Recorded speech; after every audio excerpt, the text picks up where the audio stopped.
Well, it's been a couple of boring days after we experienced a massive Bitcoin crash down to $56,000 to $57,000 levels, but looks like Bitcoin actually closed a really nice weekly candle. So congratulations if you last the past week. We got really high fear on the fear greed index, which is a good thing in the long run. If you've survived, congratulations. If you dollar cost averaged into your high conviction bags, also congratulations, because this is crypto, and if you've managed to do that, that means you have potentially beat 90 to 95% of the market. With that being said, I want to jump straight into the charts. Let's jump right into it.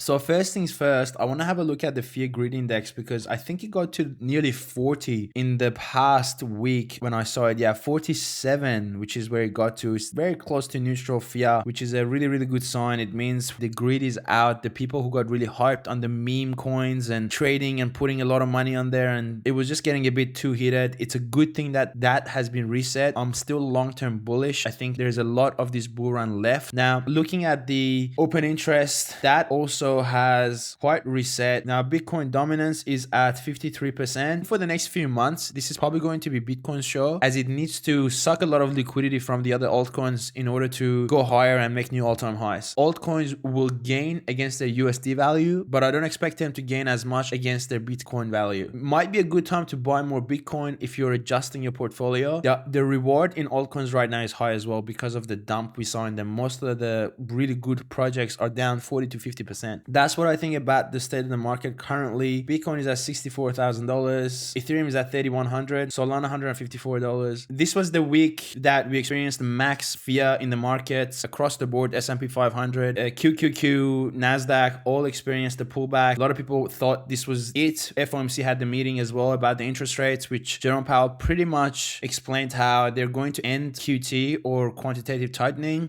for the rest of the year going forward. That means they're probably not going to increase interest rates, which is pretty much a good sign. We had a really nice bounce off the 21 EMA, which is a 21 week. That's pretty much the moving average. If you're in a bull run, we're above it, and in a bear market, we expect to be below it. We basically bounced very nicely off it. It's also a reverse doji shooting star candle, which if you know the candlestick patterns, it's a really bullish sign. So the next thing I want to do is quickly touch down on the chart we went through in my previous video, which I'll actually link here if you want to go back and watch it. But there was a couple of key levels that I highlighted in that video. 0.5 to 618 Fibonacci inside this fair value gap on the weekly chart on Bitcoin. I did that video weeks ago now, which I'll link them in my previous video. I did an update on it. We did exactly that. If you were a buyer here, great. I personally added to my Bitcoin and a lot of other altcoins that I was looking at because I expected a massive bounce here. And just looking at the previous charts, this looked like to be the flavor of this. So that was amazing. Now, the next thing I also highlighted was Elliott wave. So I believe we are creating the fourth wave of this run. So here's the first wave. This is the second wave. This is the third wave. This is the fourth wave that I expect to potentially get to here. And the fifth wave, I expected it to be an extension impulse wave. Make a line connecting the first and the third wave, and you can then make a parallel line to kind of understand where the fourth wave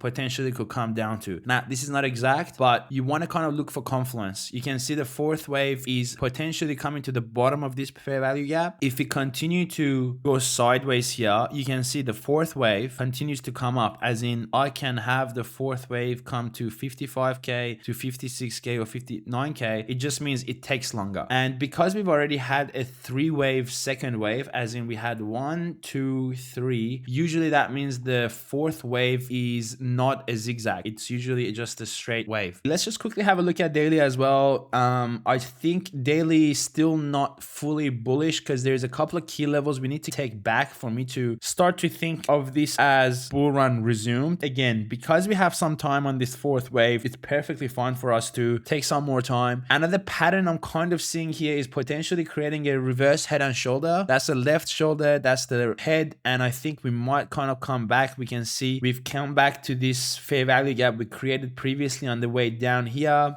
We've touched the middle of that. I wouldn't be surprised if we saw some sort of reversal here. We've created another fair value gap here on the way up now. So whether we come up a bit more here and then come down, kind of touch the middle of this and kind of create that right shoulder here and then start to resume the rest of the bull run, that remains to be seen. Basically, after seeing this candle getting closed, this displacement, I felt bit confident to just start to nibble into Bitcoin again. My expectation is to go to at least 66,800, which is this level of liquidity up here. You know, once we get these highs back, $67,000 to $68,000 back, I think we're pretty much up to, you know, making new all-time highs, and the real bull run starts. That fifth wave is going to be something legendary, I think, this bull run, and I don't know if many people are ready for that, and I think it's going to be very, very exciting. So if you've managed to stick around and add to your positions, especially your high conviction bags, you are going to hopefully make a lot of money. Actually, that's probably a good place to leave it off. That's Bitcoin. We'll just leave it at that. I'll quickly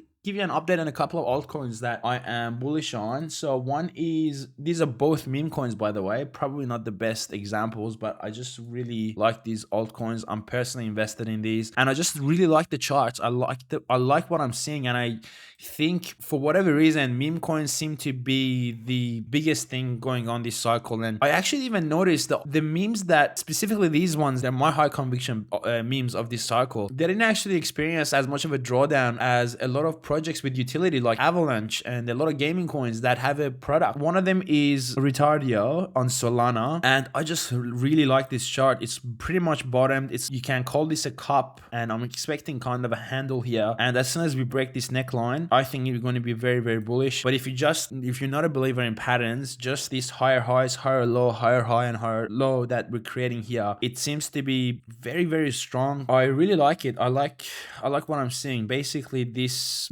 is getting created. It can come down a bit further. It's only at $26 million market cap, so very highly risky. And another one that I really like is Mog coin on ETH. And I'm kind of seeing what I expect Bitcoin to do here. This is the head and shoulder that I was talking about. So you can see there's a shoulder here, there's a head here, and I'm seeing there's another shoulder getting created here. So I'm kind of expecting a breakout of this neckline, and it's just very nice consolidation. You can see it's coming down and now created a higher high and now a higher low. So it's looking really good. Sometimes I look at these altcoins, I see the strength of the market, and I think, okay, there is something happening here. So I just thought I'd bring that up, and probably a good place to leave it off. Lastly, I appreciate you sticking around till the end of this video. If you've enjoyed it and got some value out of it, please consider subscribing. I'll also make sure I'll include the previous in-depth analysis I did on Bitcoin last week right here, so you can go ahead and watch it. With that being said, I will see you in the next video.